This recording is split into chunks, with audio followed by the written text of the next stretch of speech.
खऱ्या अर्थाने आता एकटेपणा सुरू झालाय. प्रत्येक निर्णयाला साईड इफेक्ट असतात, पण पण माझा एकटेपणा हा सगळ्यात मोठा साईड इफेक्ट आहे आणि मला तो भोगावाच लागणार आहे. घरातले माझ्याशी नाही चांगले वागणार कदाचित, कारण त्यांना बसलेल्या धक्क्यातून सावरायला त्यांना वेळ लागणार आहे. आई, बाबा, काका, काकी, आजी, नानू मामा, मधू काका कोणी नसेल सोबत. असली तर कदाचित आत्या असेल आणि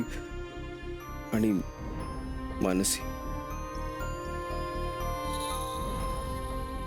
ती एक होती जिच्याशी मी बोलू तरी शकायचो, मन मोकळं करू शकत होतो, आणि आता ती सुद्धा नसेल. आणि काय यावं तिने, खूप चांगला जोडीदार मिळालाय तिला. ती नसली तरी तिची आठवण आहे.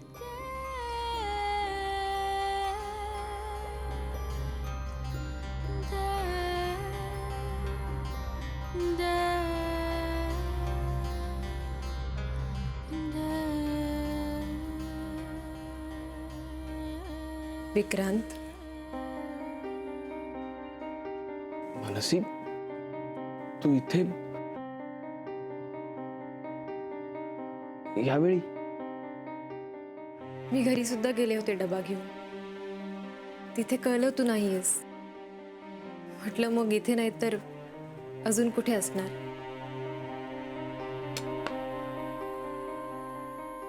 हे बघ, आता प्रश्न, मनातले विचार, गप्पा खूप झाले. आता पटकन खाऊन घे. मानसी, अशी कशी आहेस ग तू? तू अशा परिस्थितीत सुद्धा सगळ्यांचा विचार कशी करू शकतेस? ज्यांना आपण आपलं मानतो त्यांचा विचार करायला काळ वेळ लागत नाही विक्रांत. हो, पण अशा या परिस्थितीत मी माझं डोकं शांत ठेवलं इतकंच, आणि हे मी तुझ्याकडूनच शिकली. कारण हवालदिल होऊन काही होत नाही. त्यापेक्षा शांतपणे विचार केला तर सगळे प्रश्न सुटतील. हे कधी ना कधी होणार होतं हे आपल्याला माहिती होतं विक्रांत. हा धक्का घरच्यांसाठी आहे, आपल्यासाठी नाही. पण त्यांना तो धक्का बसलेला बघून तुझी ही अवस्था होईल हे कुठेतरी जाणवलं होतं मला, म्हणून आले मी. घे, सुरू कर. विक्रांत, तू ठीक आहेस ना?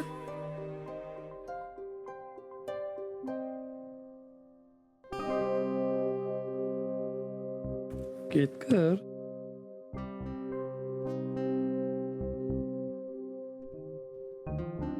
काही कळायला मार्ग नाहीये हो. काय झालंय म्हणजे? नाटेकर, याच्या आधी या दोघांना असं कधी पाहिलं नव्हतं. एक मात्र जाणवतंय काय? की नक्की काहीतरी घडलंय, पण या आजी किंवा आजोबा यांच्यापैकी कुणीच काही सांगत नाही. हो, पण असं कसं? आपण त्यांचे शेजारी आहोत ना. म्हणजे आपल्याला काहीतरी सांगितलं तर आपण त्याच्यावरती काहीतरी उपाय शोधून काढू. हो, मग नक्कीच. नाही, पण असं गप्पच राहायचं ठरवलं तर कसं चालेल? एक्सक्यूज मी, म्हणजे आपण देशपांडेंचे होणारे जावईच ना? हो, म्हणजे पण का बरं, काय झालं काय? नाही, तेच आम्ही म्हणतोय. काय झालं कळत नाही. म्हणजे आज बारसं होतं ना, मुद्दामून विचारायला गेलो होतो की नाव काय ठेवलं म्हणून, पण आजी आजोबा दोघंही बोलण्याच्या मनस्थितीतच नाहीयेत. म्हणजे काय झालंय, काय समजायचं आम्ही? नाही नाही, असं कधी होत नाही हो, म्हणून. नाही, बरोबर आहे तुमचं, पण म्हणजे असं काही विशेष काही झालं नाही. म्हणजे आपापसातच असेल काहीतरी. आणि हो, बाळाचं नाव ईशा असं ठेवलंय. अरे, ईशा, छान नाव आहे की.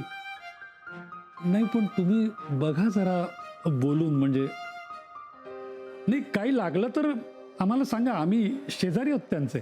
हो, मी नाटेकर. नक्की विचारा आणि सांगा. बर, मी लागलं तर काही सांगेन. थँक्यू. नमस्कार. नमस्कार.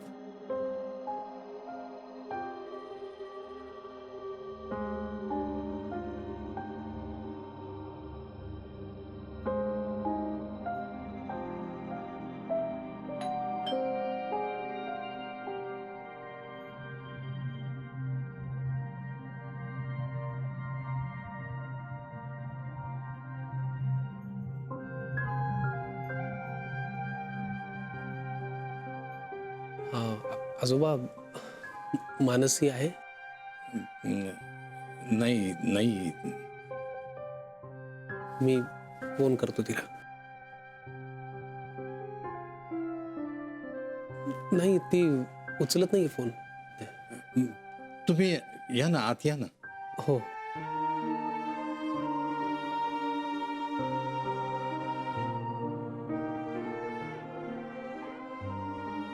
तुम्ही जेवलात? नाही हो, भूकच नाहीये. असं म्हणून कसं चालेल? आजी आजोबा जे घडले आता ते डोक्यातून काढून टाका. तसं मानसी सगळं करून गेलीये. मग आता वाजलेत किती? उशीर झालाय. तुम्ही दोघांनी आता माझ्यासमोर जेवून घ्यायचं. मोनिका आणि बाळ तिच्याविषयी काहीही विचारू नका. ती काय करत असेल हे विचारायला सुद्धा गेलो नाही आणि बघायला सुद्धा गेलो नाही.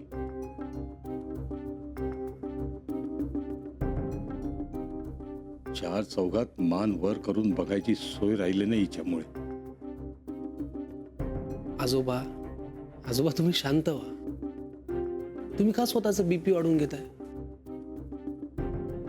जे घडलंय त्याचा विचार करून फक्त तुम्हाला त्रास होईल. ते बदलणार आहे का? नाही ना. तुम्ही थांबा, मी आलोच.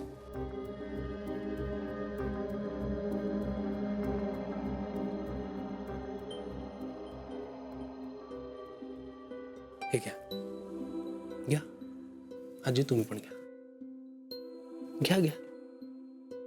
तुम्ही लाजवताय आम्हाला. जे घडलं त्यानंतर आम्हाला असं वाटलं की अहो, मी तुम्हाला आजी आजोबा म्हणतो ना. मग नाती तयार होण्यासाठी कुठलं निमित्त असायला लागतं का? नाही, ती तयार होतात. तुम्ही आता प्लीज झालेल्या गोष्टींचा अजिबात विचार करू नका. तुम्ही शांतपणे जेवा. आजी तुम्ही घ्या. मी तोपर्यंत मानसीला फोन करतो.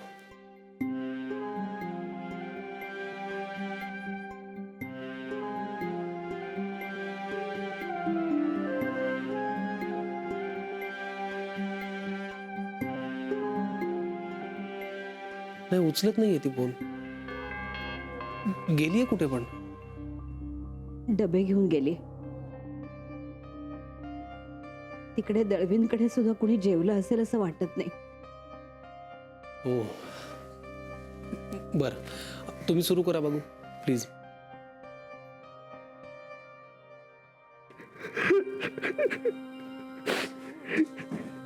विक्रांत, विक्रांत, शांत हो. शांत. ये ये, बस बस इथे. शांत. काही नाही, इतक्या महिन्यांचं साचलेलं वाहून गेलं. हलकं वाटतंय? इकडे बघ. आत्ता तू जे रडलास ते शेवटचं. आता यापुढे रडायचं नाही, हरायचं नाही. उठ आणि घर सावर. त्या एका धक्क्याने घर कोलमडून गेलंय रे. प्रत्येकाला तुलाच आधार द्यायचा आहे आणि अजून बऱ्याच गोष्टी करायच्या आहेत. ईशाला सांभाळायचंय, तिचा बेस्ट फादर व्हायचंय आणि ही जबाबदारी तू उत्तम पार पाडणार आहेस. बी पॉझिटिव्ह.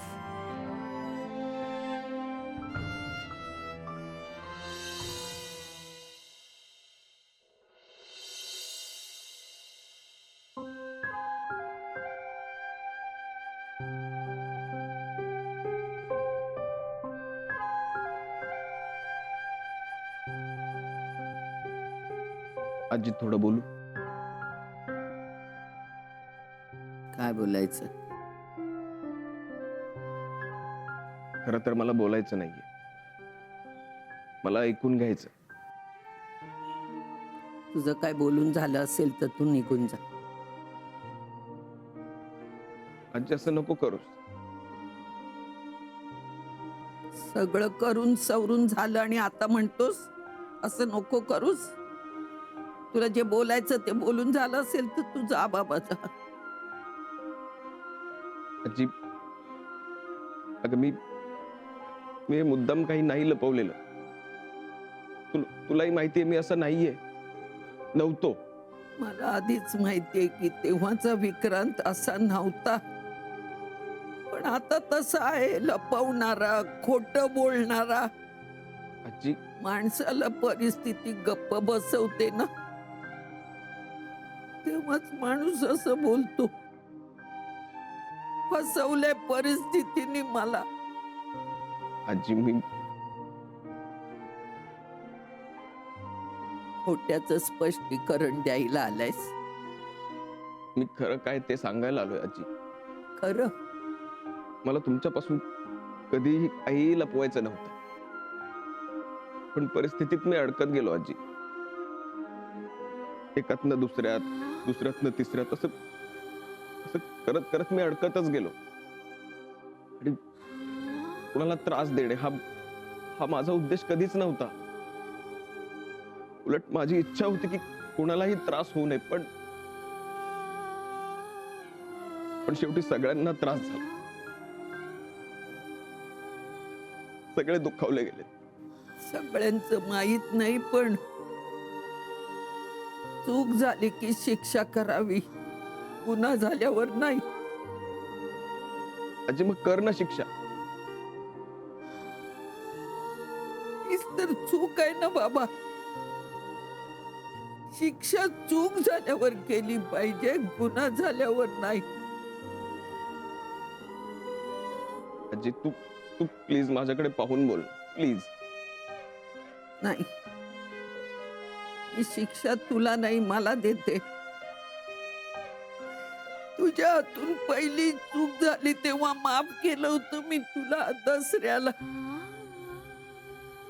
तो दिवस मी कधीच विसरणार नाही. लग्नाविषयी तू खोटं बोललास, मी विश्वास ठेवला, तरी देखील तू पुन्हा खोटं बोललास. आणि ही चूक होती माझी, म्हणून मला शिक्षा भोगू दे. आजी मी खरं सांगतोय, हे सगळं मी मुद्दाम नाही केलेलं. तुला काय वाटेल याच विचाराने मी गेले अनेक महिने अस्वस्थ आहे. माझ्या आयुष्यातला सहजपणा निघून गेलाय. काहीच नॉर्मल नाहीये माझ्यासाठी, आणि कदाचित आताही नसेल. गेले अनेक महिने मी हेच ओझं डोक्यावर घेऊन जगतोय. ही माझ्यासाठी शिक्षाच होती आजी. मग सांग, तेव्हाच का नाही खरं बोललास? आजी अगं, लग्नाच्या मांडवात मला जेव्हा कळलं की मोनिका प्रेग्नंट आहे, तेव्हा दोन्ही कुटुंबांचा विचार करून मी गप्प राहिलो. आणि मी जर तेव्हा सांगितलं असतं तर एका तरुण मुलीची मांडवात बेइज्जती झाली असती, आणि त्यातनं आपल्याला काय मिळालं असतं? तिचे आजी आजोबा त्या धक्क्यातून सावरू शकले नसते. मला आत्या म्हणाली सुद्धा की तू सगळं खरं सांगून टाक, पण मला त्या क्षणी ते योग्य नाही वाटलं. आणि हा निर्णय त्या क्षणी घेतलेला होता आजी. आणि मला जे कळलं होतं त्याचे डिटेल्स सुद्धा समजून घेणं गरजेचं होतं. दोन्ही कुटुंब, एक तरुण मुलगी आणि तिच्या पोटातलं निष्पाप बाळ, यांच्यासाठी मी खरं नाही सांगितलं.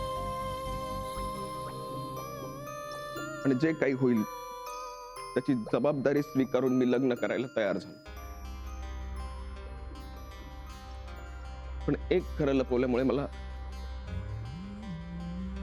आणखीन खोटं बोलावं लागलं, आणि मी त्यात अडकतच गेलो आजी. आणि मोनिका नाटकं करत माझ्यावर कुरगुडी करतच राहील. आणि हळूहळू मी खोट्याच्या दलदलीत फसत गेलो आजी. पण तुझे म्हणतेस ते बरोबर आहे आणि मला मान्य आहे. तू सगळं सांगितलंस ते बरोबर असेल सुद्धा, फक्त पराक्रम चुकला रे. हे सगळं नंतर सांगायच्या ऐवजी तेव्हा सांगितलं असतं ना, कदाचित माफ करू शकले असते मी. म्हणजे त्याने माझी शिक्षा मला भोगू दे विक्रांत. यावर मी काय बोलू शकत नाही.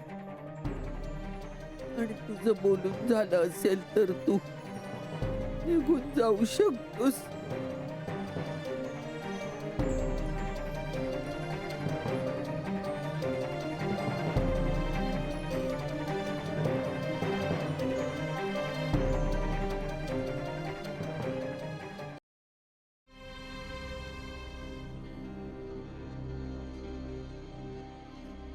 ताई,